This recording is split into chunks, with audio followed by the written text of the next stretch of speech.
Kelab dugem jadi sarang maksiat remaja digempur. Umur 18, IC tak ingat? Ya betul. Rasulullah lah, haula wala. Kau ni IC kau ingat ke tak ingat? Ingat. Baca lah.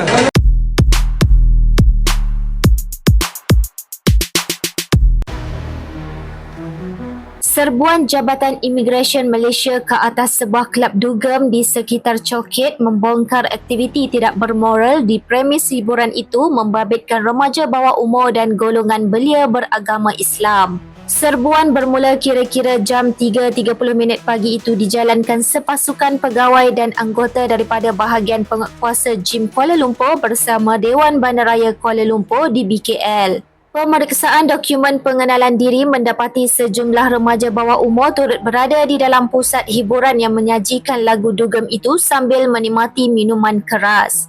Pelbagai alasan diberikan remaja terbabit ketika diperiksa termasuk tidak membawa kad pengenalan, my kad hilang, my kad dipegang ibu, malah ada yang cuba menipu umur dengan menunjukkan my kad milik kakak berusia lebih tua.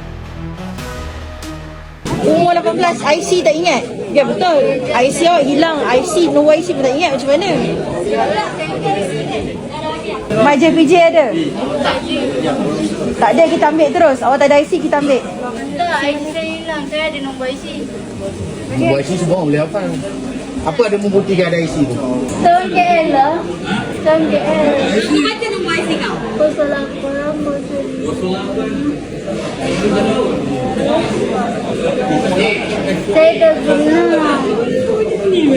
Woi, kata empat Dah genap. Dah genap dah. Kau yang mak bapak kata orang nak sini lah. Ha? Takkan mak bapak kau tahu. Kau telefon bapak kau sekarang. Oh, boleh dia punya. Kau tahu tak kau datang sini? Ya, jawab. Saya tak sampai ni. Habis kau duduk kat sini dengan siapa? Duduk sendiri? Sebab dia student juga. Dia student Saya juga. tak perlu dia sama sangat pun. Saya tu Apa sangat? Kau bergabung gitu mudah. Dia cabut dah lagi. saya tak bergabung pun dia apa-apa. Belum masalah ni. Abang, please. Saya tengah study. Kau dah perlu. Dah. Ikut dulu. Sama, kau ikut dulu. Ada kan nampak ada lelaki? Ada. Tak, sekarang ni tadi kau mabuk. Sekarang kau tak mabuk betul? Sekarang saya tak mahu. Saya Okey. nak perempuan. Lepas tu tadi kau mabuk lah? Saya nak akan sakit lah. Saya sangat sujud sekarang. Boleh tak? Sebab dekat. Saya perlu abang saya sebab saya nak kain. Sebab tadi bising. Banyak masalah kau ni. Tadi mabuk ni normal. Lepas tu peluk orang hisap orang punya. Banyak masalah tak? Lagi lah. So, bila Kira masalah kau. Oh. Kau belajar mana? Belajar mana? dekat itu.